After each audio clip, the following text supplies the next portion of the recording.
Hello दोस्तों, इस video में हम बात करेंगे फैट्स एंड ऑयल्स के स्ट्रक्चर के बारे में कि जो फैट्स एंड ऑयल्स होते हैं हमारे ये जनरली कैसे बनते हैं। देखो, जो फैट्स एंड ऑयल्स होते हैं ये हमारे दो चीज़ों से मिलके बनते हैं, पहला ग्लिसरॉल और दूसरा फैटी एसिड्स। जब भी हम ग्लिसरॉल प्लस में फैटी एसिड्स करते हैं यानी ग्लिसरॉल को फैटी एसिड्स के साथ मिलाते हैं तो हमें फैट्स एंड ऑयल्स मिलते हैं।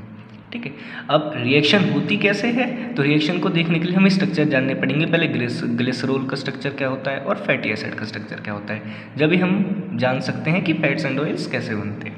देखो, ग्लिसरॉल जो होता है वो हमारा 3 कार्बन का कंपाउंड होता है, 3 कार्बन का कंपाउंड होता है और तीनों ही कार्बन पे एक एक OH ग्रुप प्रेजेंट होता है। तीनों ही कार्बन पे एक एक OH ग्रुप प्रेजेंट होता है। ठीक है, अब जितने ही बॉन्ड बच गए हैं कार्बन के, जैसे इधर 3 बॉन्ड बच गए तो यानी कि ठीक है सॉरी इधर 2 बॉन्ड बच गए तो इधर 2 हाइड्रोजन आ गए, इधर 1 बॉन्ड बच गया इधर 1 हाइड्रोजन आ गया, इधर 2 बॉन्ड बच गए तो इधर 2 हाइड्रोजन आ गए, बचे हुए बॉन्ड पे हाइड्रोजन आ जाते हैं। तो ये क्या है हमारा ग्लिसरॉल। अब हम फैटी एसिड्स की बात करें तो फैटी एसिड्स क्या होते हैं, फैटी एसिड्स का फॉर्मूला होता है हमारा RCOOH। फैटी एसिड्स हमारे कार्बोक्सिलिक एसिड्स होते हैं। ठीक है, जिसमें R जो होता है एक लंबी चेन ऑफ कार्बन होती है, लंबी चेन ऑफ कार्बन यानी कि R की जो संख्या होगी इसमें 15 कार्बन 16 कार्बन 17 कार्बन तक हो सकते हैं, तो लंबी चेन होती है R की। ठीक है, जब भी हम ग्लिसरॉल प्लस में फैटी एसिड्स करते हैं तो हमें फैट्स एंड ऑयल्स की प्राप्ति होती है, यानी फैट्स एंड ऑयल्स हमें मिलते हैं। अब कैसे बनते हैं तो देखो, इन दोनों के बीच में क्या होता है, ईस्टरिफिकेशन रिएक्शन होती है। क्या होता है, ईस्टरिफिकेशन रिएक्शन। अब देखते हैं कैसे होती है ईस्टरिफिकेशन रिएक्शन। अगर हम दोनों को आपस में मिलाएं तो इसी तरीके से हमारे पास और भी फैटी एसिड्स होंगे, हमें 3 फैटी एसिड्स लेने पड़ेंगे। अब देखो, इन फैटी एसिड्स में ये जो R हो सकता है इक्वल भी हो सकता है और डिफरेंट भी हो सकता है तीनों में।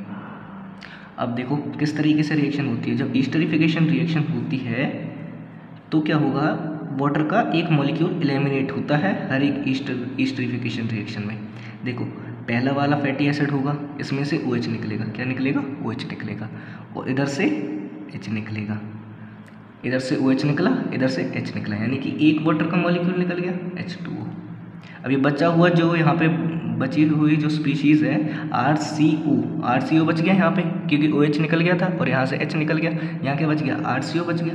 तो ये RCO जाके जुड़ जाएगा यहाँ O के साथ। ठीक है, तो अगर मैं इसको इस तरीके से लूँ H2C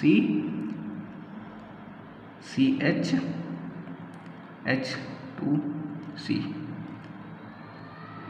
ठीक है, तो इधर O था केवल, अब O के साथ RCO जाके जुड़ जाएगा इधर, तो O के साथ RCO जुड़ गया, CO जुड़ गया इस तरीके से। ठीक है, अब इसी तरीके से इसमें भी ऐसा ही होना है भाई, यहाँ से OH निकलेगा और यहाँ से H निकलेगा, तो एक और मॉलिक्यूल निकल गया H2O का, बचा हुआ RCO वो भी यहाँ पे जाके जुड़ गया, O पहले से ही मौजूद है और RCO जाके जुड़ गया। इसी तरीके से तीसरी जगह पे होना है।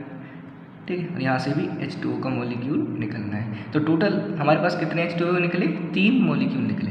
अब देख सकते हो आप यहाँ पे कि 3 ईस्टर बॉन्ड फॉर्मेशन हुई है, ये जो बॉन्ड बने हैं हमारे यहाँ पे। ठीक है, ये जो O के साथ R का बॉन्ड बना है यहाँ पे, ये ईस्टर बॉन्ड बनेगा। ठीक है, तो यहाँ पे 3 ईस्टर बॉन्ड की फॉर्मेशन हुई है।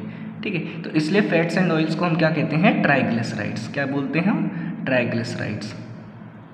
ट्राइग्लिसराइड्स ट्राइग्लिसराइड्स क्यों बोलते हैं फैट्स एंड ऑयल्स को, क्योंकि यहाँ पे 3 ईस्टर बॉन्ड फॉर्मेशन हुई है, ईस्टर बॉन्ड फॉर्म हुए हैं।